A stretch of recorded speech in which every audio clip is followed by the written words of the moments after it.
No man could convince him, until a princess claimed him. Look good, man.i. Good-looking asterisk. Captain Marcus Chen stared out the window of his research station at the endless field of stars. The coffee in his metal cup had gone cold hours ago, but he did not care. He was thinking about the past again, something he tried not to do very often. 3 years had passed since the disaster on Kepler Station. 3 years since his entire crew had died because some politician thought he knew better than the engineers. Marcus closed his eyes and tried to push away the memories of his friends floating in space, their bodies frozen and lifeless. "You have another message from the Galactic Coalition," said Arya, his computer system. Her voice was soft and helpful, but Marcus had programmed her that way. She was the only company he had now. "Delete it," Marcus said, without looking away from the stars. "Sir, this is the 47th message they have sent this month." "Perhaps you should," I said. "Delete it, Arya." The computer went quiet. Marcus Knew she was right, but he did not want to hear what the Coalition had to say. They all wanted the same thing. They wanted his FTL drive designs, his weapon blueprints, his engineering skills. They wanted him to join their war against something called the Devourer Fleet. Marcus had heard the stories. Ships that could eat entire planets. Creatures that consumed everything in their path. The Coalition said they needed human help to stop them. They said human technology was special, that human minds worked differently than other species. Marcus did not care.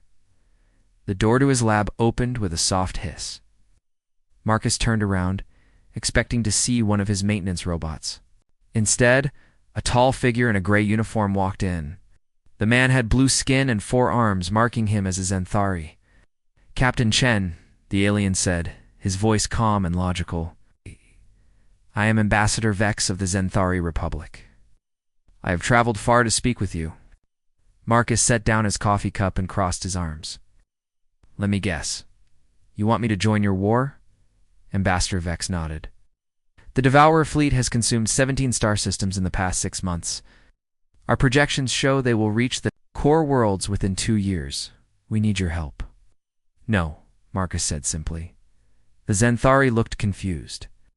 His species valued logic above all else, and Marcus's refusal probably seemed illogical to him. "Captain, perhaps you do not understand. The Devourers are unlike anything we have faced before. How? They do not just destroy planets. They consume them completely, leaving nothing behind. Not even space dust." Marcus walked to his workbench and picked up a wrench. He began tightening bolts on a small engine he was building, not because it needed it, but because he wanted something. "To do with his hands, I understand perfectly," he said. "You want me to build weapons? You want me to design ships? You want me to watch more humans die for alien politics?" "This is not about politics," Ambassador Vex said, his forearm spreading in what Marcus assumed was a gesture of frustration. "This is about survival. If the Devourers are not stopped, every living being in the galaxy will perish." Marcus laughed. But there was no humor in it. That's what they said about the Hegemony War. That's what they said about the frontier conflicts. It's always the same story. "Help us, Captain Chen. We need human ingenuity. We need human courage. And then when the fighting starts, humans die first." The ambassador was quiet for a long moment. When he spoke again, his voice was softer. "I have studied your military records, Captain. You lost your crew on Kepler Station when Admiral Korath ordered you to engage enemy forces against your tactical advice." Marcus's hand tightened on the wrench. "Get out, Captain," I said. "Get out." Marcus turned around, his eyes burning. "With anger, I don't care about your war. I don't care about your coalition. Find someone else to be your hero." Ambassador Vex bowed his head and left without another word. The lab fell silent except for the soft hum of the station's life support systems. 2 days later, another visitor arrived. This time, it was a Krogan warrior named General Thok. The Krogan were a warrior species. All muscles and honor and fighting spirit, General Thok was bigger than most, with scarred green skin and small black eyes. "Human Chen," the general bellowed as he entered the lab. "Bring greetings from the Krogan Military Command." Marcus did not look up from the star charts he was studying. "Let me save us both some time, General." "The answer is no." General Thok laughed, a sound like rocks falling down a mountain. You have not even heard my offer yet. Dad, I don't need to. You want me to join your war? I won't do it. The Krogan walked closer, his heavy boots making the metal floor shake.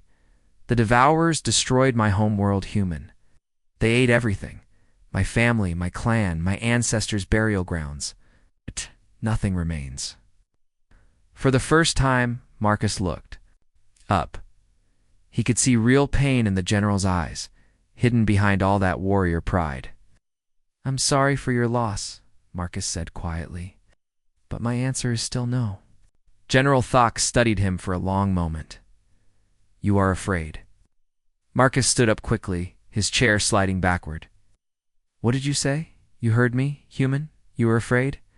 You lost soldiers before, so now you hide on this station like a scared child. Marcus felt his face get hot with anger. Those soldiers were my friends. They died because some fool admiral thought he knew better than his engineers. I won't make that mistake again, so you will let the galaxy burn because you are too afraid. To fight? I'm not afraid, Marcus shouted. I'm smart. Every time humans get involved in alien wars, we're the ones who pay the price. We're the ones who sacrifice everything while everyone else keeps their hands clean.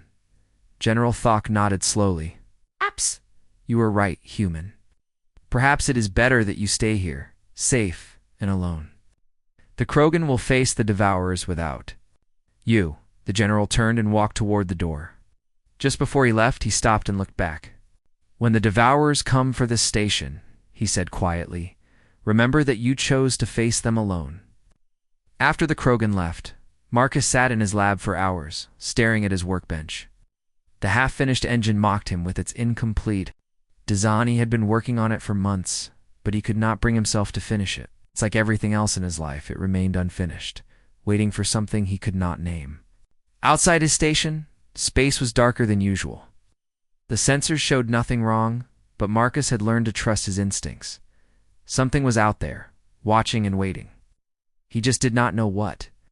Marcus was deep in his work when the proximity alarms started blaring.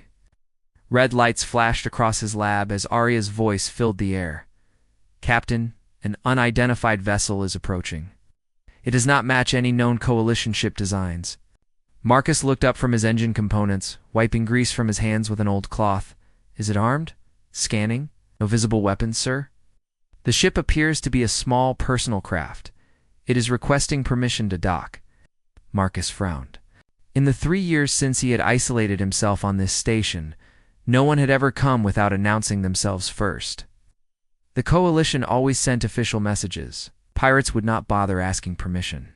Life signs? He asked. 1 occupant.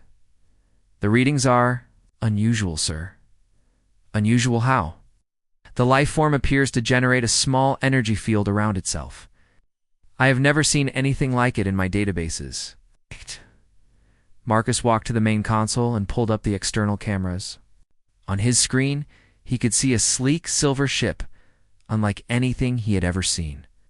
It was beautiful in its simplicity, with flowing curves that seemed almost alive. There were no sharp edges, no obvious engines, no weapon ports. It looked more like a work of art than a spacecraft. Arya, run a full scan on that ship. Scanning complete, sir. The vessel appears to be constructed from an unknown material. It generates its own gravitational field and shows no signs of traditional propulsion. Systems. Marcus stared at the ship for a long moment. His curiosity was getting the better of him, and he hated that. Curiosity had gotten him into trouble before. Grant docking permission, he said finally. But keep all defensive systems online. Yes. Sir.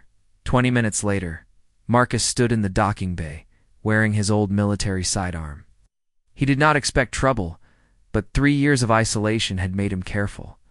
The airlock cycled, and the door opened with a soft hiss. The being who stepped through was unlike any alien Marcus had ever seen. She was tall and graceful, with pale silver skin that seemed to glow softly in the artificial light. Her hair was long and white, flowing like liquid moonlight.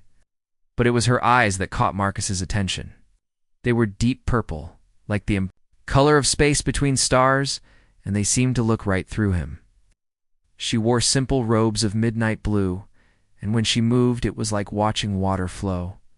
Everything about her spoke of ancient wisdom and quiet power.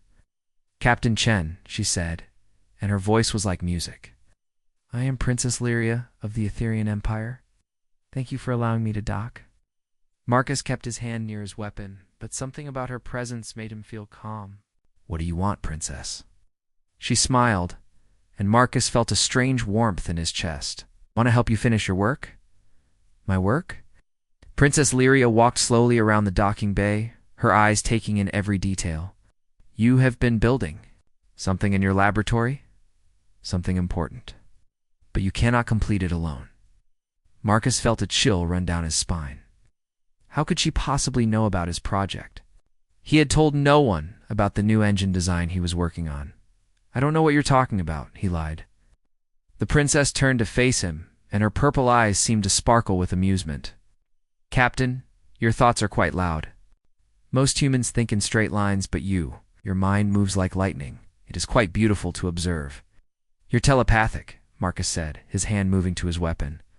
"Not in the way you think," Princess Lyria said calmly. "I cannot read your specific thoughts, but I can sense the patterns of your mind, the way your ideas flow and connect. It is a gift my people possess." Marcus relaxed slightly, but kept his guard up. "Why are you here?" "Let me guess. You want me to join the Coalition's war?" "No," she said simply.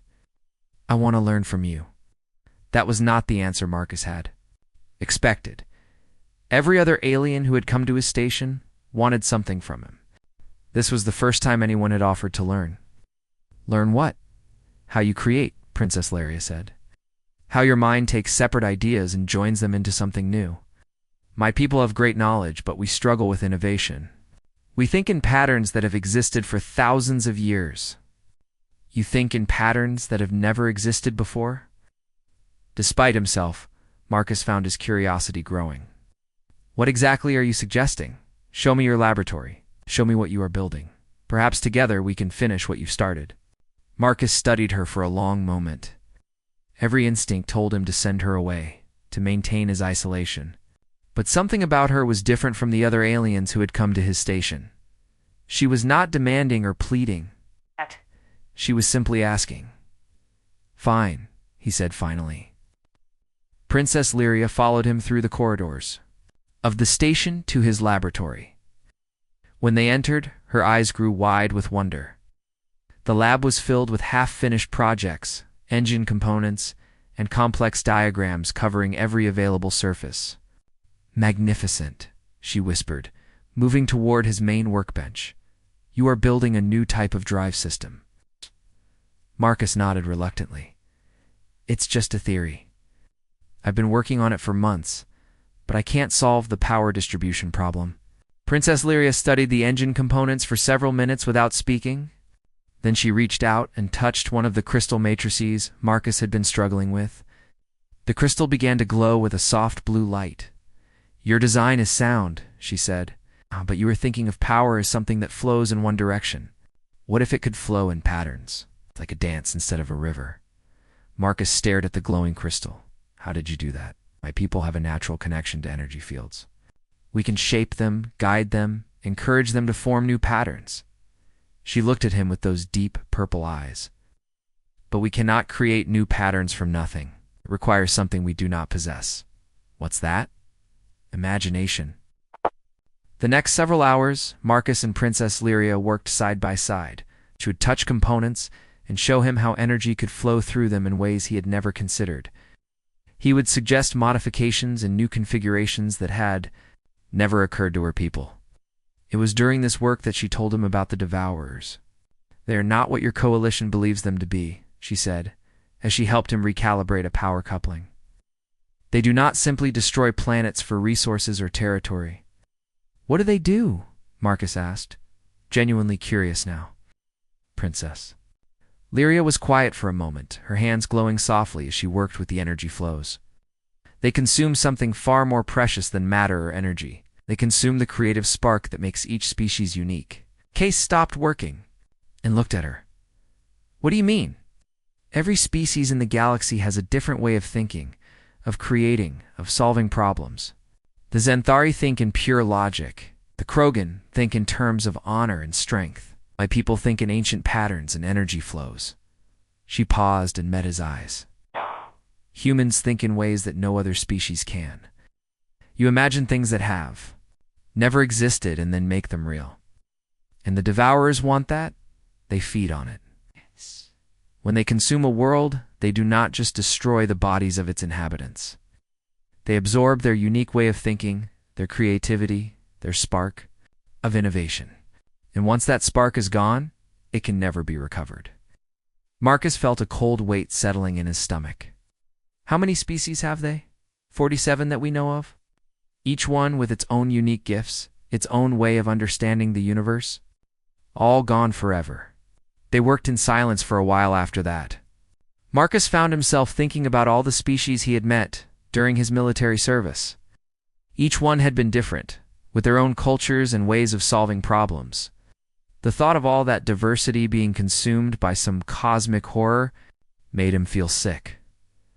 "Why is the human spark so important?" he asked finally. Princess Lyria smiled sadly. "Because you burn brightest of all. Your species is young, but your capacity for innovation exceeds anything we have ever seen. The Devourers know this. They are coming for humanity next."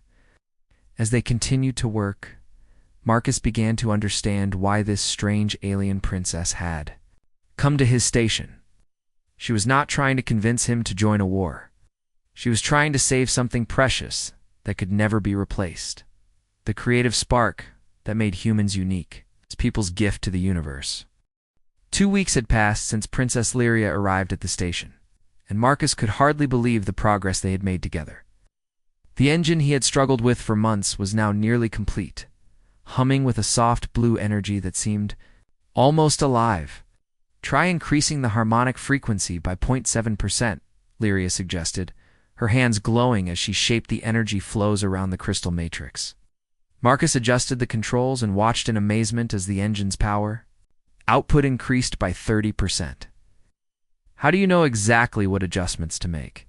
"I can feel the energy patterns," she explained, her purple eyes focused on the swirling lights within the crystal. "Your mind creates the design, and I can help the energy follow those patterns more efficiently." Marcus shook his head in wonder. "My engineering professors always said that humans and energy-manipulating species could never work together effectively.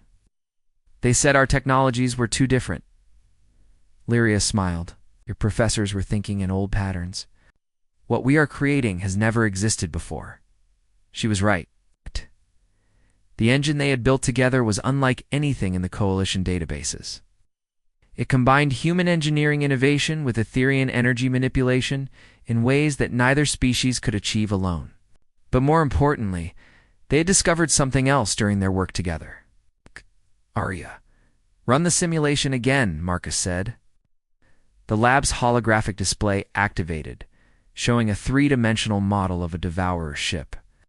The massive black vessel looked like a hungry mouth surrounded by twisting metal tentacles.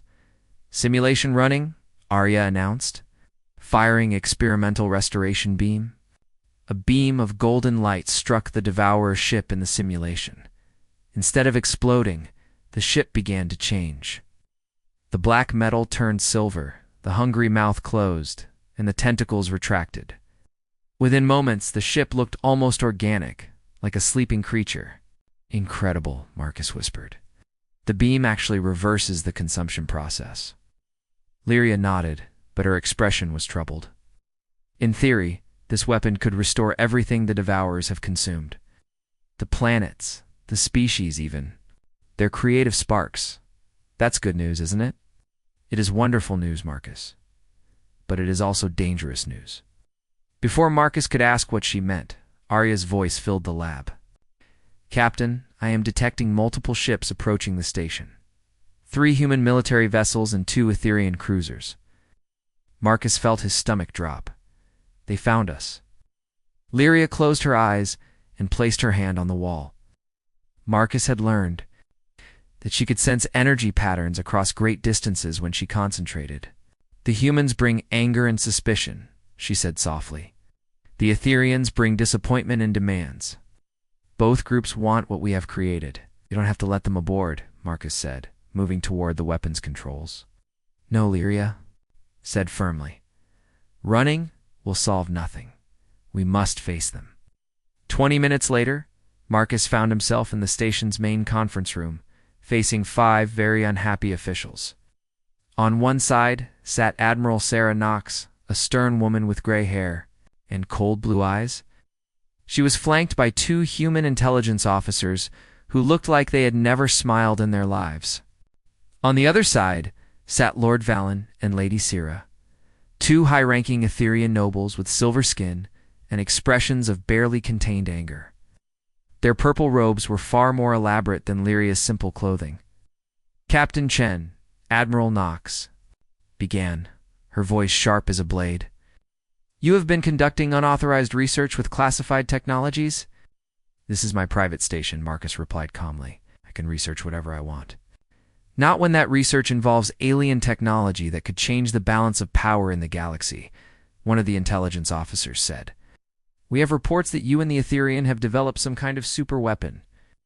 Lord Valen leaned forward, his purple eyes burning with anger. Princess Lyria, you have violated sacred protocols by sharing our people's secrets with an outsider. I have shared nothing that was not freely given, Lyria replied, her voice as calm as still water. You have dishonored your family and your empire, Lady Sira added. The Council of Elders demands that you return immediately and face judgment for your actions. Marcus felt anger rising in his chest. She hasn't done anything wrong. We've been working together to solve a problem that affects everyone. Correction, Admiral Knox said. You have been working together to create a weapon that could destroy the Devourer fleet. A weapon that belongs in human hands.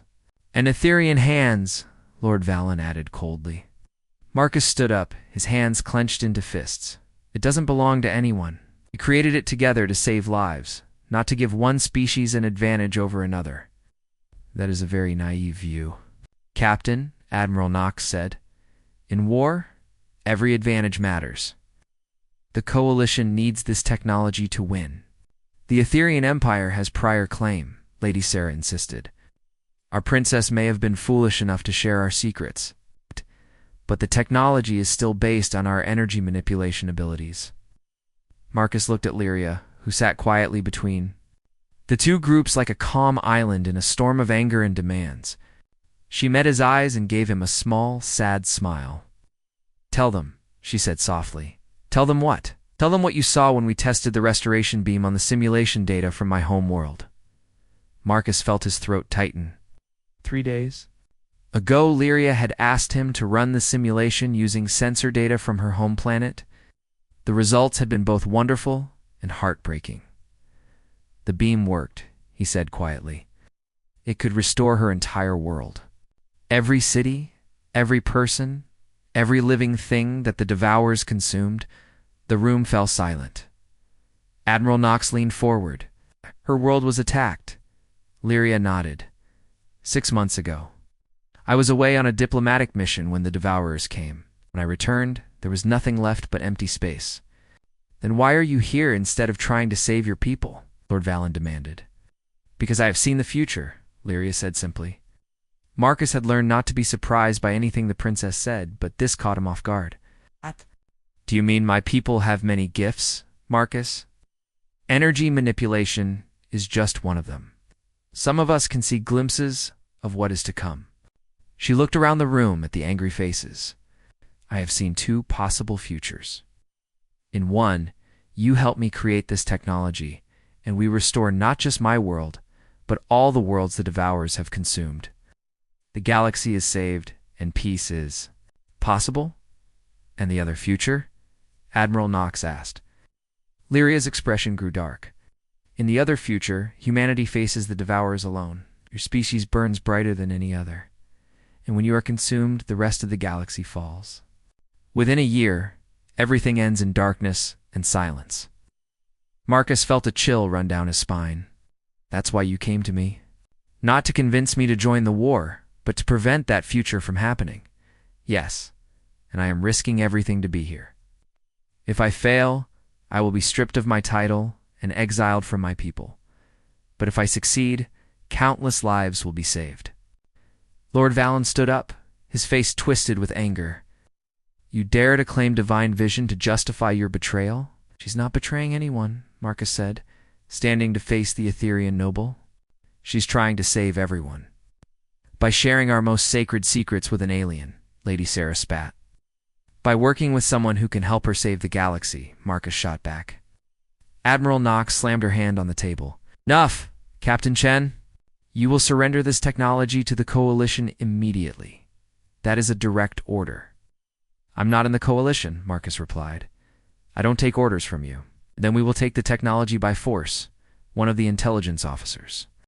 Said, no, you won't, Lyria said, rising from her chair.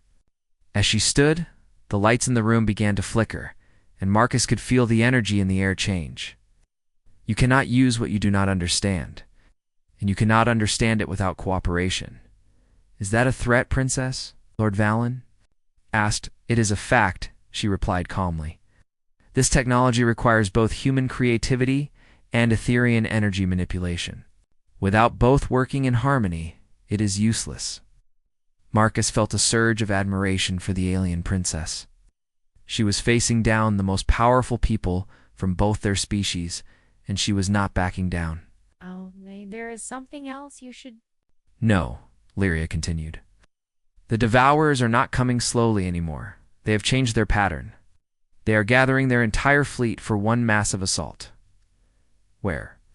Admiral Knox demanded. Lyria looked directly at Marcus. They are coming here to this station. They have sensed what we are creating, and they want to stop us before we can complete it. The room erupted in angry voices as everyone began talking at once. But Marcus heard none of it. He was looking at Lyria, understanding finally why she had really come to his station. She had not come to convince him to join the war. She had come to bring the war to him.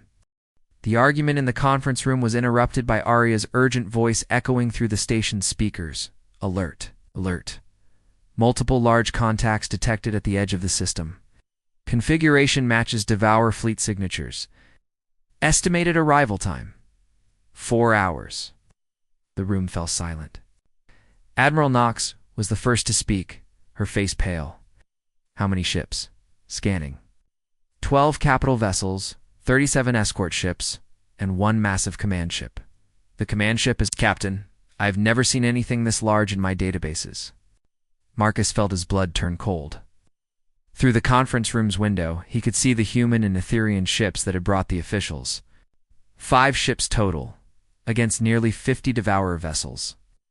We need to evacuate immediately, one of the intelligence officers said, standing up quickly. No, Lyria said firmly. If we run now, they will chase us. They will catch us before. We can complete the restoration technology. Lord Valen laughed bitterly. Complete it? Princess, we will all be dead in 4 hours. Your foolish experiment has doomed us all. Marcus was staring out the window at the stars, his mind racing. For 3 years, he had hidden on this station to avoid making choices that would get people killed. Now the choice was being forced on him. Arya, status of our defensive systems. The station has basic shields and 6 plasma cannons, sir. Designed to repel pirates, not a Devourer fleet. Admiral Knox turned to Marcus. Captain, we need to combine our forces. If we work together, we might be able to hold them off long enough to escape. Escape to where? Marcus asked. Lyria's right. If we run, they'll follow us, and eventually they'll catch us. Then what do you suggest?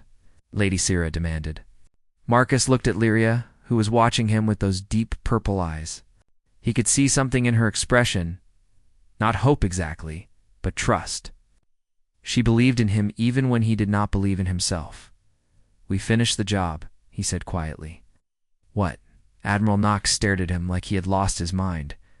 The restoration. Technology isn't complete yet. It works in simulations, but we haven't tested it on actual Devourer technology. We need more time. It's time we don't have, Lord Valen pointed out. Marcus turned away from the window and faced the room. Then we make time. We fight. For the next 3 hours, Marcus's station became a fortress. The human and Etherean ships spread out in a defensive formation, while Marcus and Lyria worked frantically in the laboratory. The diplomatic teams helped however they could. Even Admiral Knox rolled up her sleeves to assist with technical preparations. "The power coupling is still unstable," Marcus muttered, sweat dripping from his forehead as he worked. "Let me help," Lyria said, placing her glowing hands on the crystal matrix. "I can stabilize the energy flows, but you need to find a way to focus them more precisely." Marcus stared at the complicated device they had built together. It was beautiful in its complexity, but something was still missing. The restoration beam was powerful enough to affect small objects, but a Devourer command ship would be massive. "We need more power," he said. "But if we increase the energy input, the whole system will overload." "What if we don't increase the power?" Lyria suggested. "What if we focus it differently?" Marcus looked at her, his mind beginning to work. "On the problem, you mean instead of one large beam? Multiple smaller beams, all targeting different parts of the ship simultaneously." It was brilliant. Instead of trying to restore an entire Devourer ship at once, they could target its key systems one by one. Marcus's fingers flew over the controls. As he began modifying their design, "Arya, how much time do we have?" "The Devourer fleet will be in weapons range in 47 minutes, sir." "That's cutting it close," Marcus muttered. Suddenly, the station shook as something massive struck the shields. Red lights began flashing as Arya's voice filled the lab. "Captain, we are under attack. The Devourer command ship has launched some kind of probe. It's trying to drill through our outer hull." Marcus and Lyria ran to the command center, where Admiral Knox was coordinating the defense. On the main screen, they could see a writhing black tendril attached to the station's hull like a parasite. "Our ships are engaging the main fleet," Admiral Knox reported. "But that probe is going to breach our hull in 10 minutes. Marcus watched the screen, his engineer's mind analyzing the problem. The probe was unlike anything he had ever seen. It moved like it was alive, adapting to their defenses in real time. "It's not just trying to get inside," he realized. "It's studying us, learning how our technology works." "Why would they need to do that?" Lady Sira asked. Lyria's face went pale. "Because they have never encountered a human-Etherian collaboration before.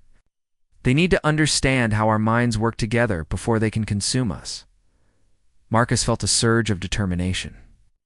"Then let's give them something to study." Ran back to the laboratory with Lyria close behind. The restoration device was almost complete, but it still needed final calibrations. "Arya, target the probe with everything we have." "I need 5 more minutes." "Sir, our weapons are not effective against Devourer technology." "Then improvise." As Marcus worked on the final adjustments, the station shook again and again under the probe's attacks. Sparks flew from damaged systems, and the lights flickered ominously. "Marcus," Lyria said urgently, "I need to tell you something. The restoration beam requires a living consciousness to guide it. Someone has to connect directly to the energy matrix." Marcus looked up from his work. "What does that mean?" "It means whoever operates the beam will be exposed to massive energy flows. For a human, it could be fatal. And for an Etherian," Lyria hesitated, "possibly survivable. But there would be ... consequences." Before Marcus could ask what kind of consequences, the probe finally broke through the hull. Alarms screamed as the station's atmosphere began venting into space. Emergency blast doors slammed shut, but Marcus could see through the security cameras that black tendrils were spreading. Through the corridors like living darkness.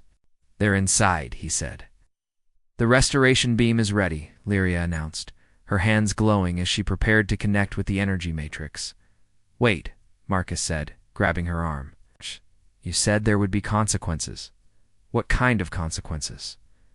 Lyria looked at him with sad purple eyes. "I might lose my connection to the energy flows forever. I might become just ordinary." Marcus stared at her. He understood now why she was willing to risk everything. She was not just risking her life or her title.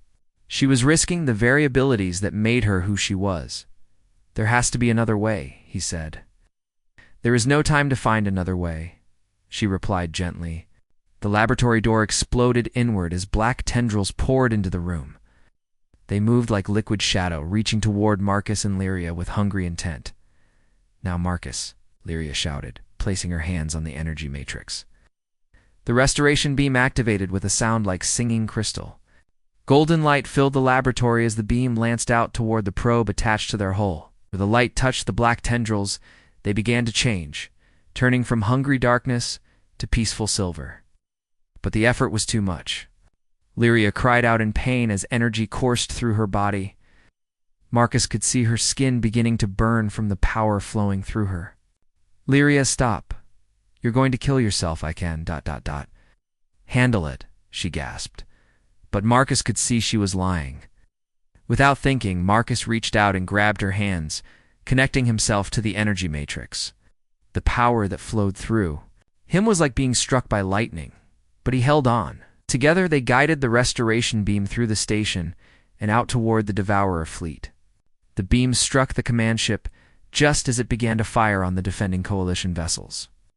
The massive black ship shuddered and began to change. Its hungry mouth closed, its weapons powered down, and its dark armor turned to silver. Effort was too much for both of them. Marcus felt Lyria collapse in his arms as the energy matrix overloaded and went dark. She was unconscious, her skin pale and cold. "Lyria," he shouted, but she did not respond. Around them, the station's systems were coming back online. The black tendrils had turned to silver and were crumbling away like ash. Through the window, Marcus could see that the entire Devourer fleet had stopped moving. Captain Arya's voice said softly, "The Devourer ships are. They appear to be powering down. I think they're sleeping." Marcus barely heard her. He was holding Lyria's still form, feeling for a pulse. It was there, but weak. For the first time in 3 years, Marcus Chen was truly afraid. Not afraid of making the wrong choice, not afraid of getting people killed. He was afraid of losing someone who had become more important to him than his own safety. He was afraid of losing the person who had shown him how to hope again. 3 days had passed since the probe attack, and Lyria was finally awake. She lay in the station's medical bay, her silver skin still pale, but her purple eyes alert and focused. Marcus sat beside her bed, holding her hand gently. "Do you feel?" he asked. "Different," she said softly. "I can still sense energy patterns, but it is ... quieter now." Like hearing music from very far away. Marcus felt his heart sink. The consequences she had mentioned were real. By using the restoration beam, she had damaged her connection to the energy flows that defined her people. "I'm sorry," he said. "This is my fault. If I had found another way." "Marcus," Lyria interrupted, squeezing his hand. "Look outside." Marcus turned to the window and gasped. Where the Devourer fleet had been, there was now a collection of silver ships drifting peacefully in space. They were no longer the hungry black vessels that had terrorized the galaxy. They looked almost beautiful, like sleeping giants made of starlight. "The restoration beam worked better than we hoped," Lyria explained. "Those ships are not destroyed. They are healed. The Devourer technology has been restored to what it was before it became corrupted. But there are still more fleets out there," Marcus said. "Arya has been monitoring the long-range sensors. The main Devourer force is gathering at the galaxy's edge. Hundreds of ships." Lyria nodded. "I know, and they will not make the same mistake this advanced force did. They will come prepared for our restoration technology." Admiral Knox entered the medical bay, her expression grim. "Captain Chen, we need to talk. The Coalition has been analyzing the restored ships. We've learned something important about the Devourers." Marcus stood up. "What did you find?" "They're not actually evil," Admiral Knox said. "The beings controlling those ships are victims, just like the planets they consumed. Something corrupted them long ago, turned them into these hungry entities. Your restoration beam didn't just heal their ships, it freed their minds. Have you been able to communicate with them?" Lyria asked. "Yes, and what they told us is terrifying. The corruption that turned them into Devourers is spreading. It's like a virus that feeds on creative energy. Every species it consumes makes it stronger." Marcus felt a chill run down his spine. How do we stop something like that? Courting. To the freed Devourer captains, there's only one way. Someone has to go to the source of the corruption and use the restoration beam at its core. But the energy required would be massive, far more than any ship could generate. How massive? Marcus asked, though he had a feeling he already knew the answer. Admiral Knox looked uncomfortable. It would require a living being to act as a conduit for the energy. Someone would have to connect directly to the galaxy's creative force and channel it through their own body. That would kill them, Lyria said quietly. Not necessarily, Admiral Knox replied. If the person channeling the energy had a strong enough connection to creativity itself, they might survive. But they would need help. 8. Marcus looked between the two women, understanding beginning to dawn on him. You're talking about me, aren't you? Human creativity burns brighter than any other species, Admiral Knox confirmed. And you've already proven you can connect to the restoration technology, but you wouldn't be doing it alone. She gestured to the window where Marcus could see dozens of ships gathering around his station. Not just human and Etherian vessels, but ships from across the galaxy, Zenthari cruisers with their logical designs, Krogan battleships built for honor and strength. Even some of the restored former Devourer vessels had joined the growing fleet. Representatives from 43 species have volunteered to help, Admiral Knox continued. Each one will contribute their unique creative energy to the restoration beam. Together, they might generate enough power to heal the corruption at its source. Marcus stared at the assembled fleet. For 3 years, he had isolated himself from the galaxy because he thought cooperation only led to betrayal and death. Now, beings from dozens of worlds were willing to risk everything to help him save the universe. Where is the source, he asked. The center of the galaxy, Lyria said. Where the first star was born and the first creative spark ignited, the corruption has built a massive structure there, feeding off the energy of creation itself. Marcus closed his eyes and thought about everything that had brought him to this moment. The loss of his crew, his years of isolation, meeting Lyria, discovering that cooperation could create miracles instead of disasters. When do we leave? He asked. The journey to the galaxy's center took 2 weeks. Marcus spent most of that time working with engineers and energy specialists from dozens of species, modifying the restoration technology to work on a galactic scale. Each species contributed their unique knowledge and abilities to the project. The Zenthari provided logical frameworks for organizing the energy flows. The Krogan contributed raw power and determination. The Etherians, despite their disappointment with Lyria's actions, sent their best energy manipulators to help guide the beam. Even the freed former Devourers shared their knowledge of the corruption, helping Marcus understand what they would be facing. When they finally reached the galaxy's center, Marcus understood why the corruption had chosen this place. At the heart of everything was a massive structure that looked like a twisted tree made of black metal and hungry darkness, pulsed with stolen creative energy from thousands of consumed worlds. Sensors are reading massive energy signatures, Arya reported. The structure is drawing power from the galactic core itself. All ships take positions, Marcus said over the fleet communications. He was sitting in the restored former Devourer, command ship surrounded by beings from across the galaxy. Lyria sat beside him, her hands already glowing as she prepared to help guide the massive restoration beam. Marcus, she said softly, whatever happens, know that you have given me the greatest gift possible. What's that? You showed me that? My people's ancient patterns are not the only way to think. You taught me to imagine new possibilities. Marcus smiled and took her hand. You taught me something too. You showed me that isolation isn't strength. Cooperation is. The battle began as soon as they approached the corrupted structure. Dark tendrils lashed out at the Allied fleet, trying to drain their creative energy. But the ships spread out, in a formation that Marcus had designed, each one supporting the others. All ships, begin energy transfer, Marcus commanded. One by one, the ships began feeding their power into the massive restoration beam. Marcus felt the energy flowing through him like liquid starlight. It was overwhelming, the combined creativity of 43 species channeled through his human mind. But he was not alone. Lyria's hands were on his shoulders, helping him stay focused. Around him, representatives from each species were lending their strength to the effort. The Zenthari helped him organize the chaotic energy flows. The Krogan gave him the determination to push through the pain. The Etherians helped him shape the power into something beautiful instead of destructive. The restoration beam struck the corrupted structure with the force of a newborn star. The golden light touched the twisted metal. It began to change. The hungry darkness turned to silver. The grasping tendrils became gentle branches.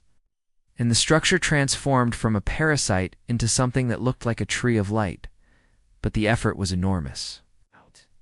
Marcus felt his consciousness being stretched across the entire galaxy as the restoration energy spread outward from the core. He could sense worlds that had been consumed beginning to reform. Species that had been lost were being restored. The creative sparks that had been stolen were returning to their proper places. Marcus. Lyria's voice seemed to come from very far away. You need to stop. The energy's too much. But Marcus could see the end now. Just a little more power, and the corruption would be completely healed. He reached deeper into his connection with human creativity, drawing on everything that made his species special. The ability to imagine things that had never existed, the courage to try anyway, the stubborn refusal to give up when everything seemed hopeless. The golden light exploded outward from the galaxy's center, washing over every star system in a wave of healing energy. When it was over, Marcus collapsed in his chair, exhausted but alive. Did it work? He asked weakly. Lyria was crying tears of joy. Look, she whispered, pointing at the main screen. Where the corrupted structure had been, there was now a beautiful tree of crystalline light. And surrounding it, Marcus could see hundreds of planets that had been restored to life. The energy readings showed creative sparks igniting all across the galaxy as lost species returned to existence. Arya, status report. Sir, I am receiving communications from across the galaxy. Worlds that were consumed by the Devourers are reporting successful restoration. The corruption appears to have been completely eliminated. Over the next few months, as the fleet made its way back to Coalition space, reports continued to pour in. Not only had the consumed worlds been restored, but the experience of working together had created something unprecedented in galactic history. The different species were sharing knowledge and technology freely, combining their unique abilities to solve problems that none of them could handle alone. The stubborn human engineer who had once refused,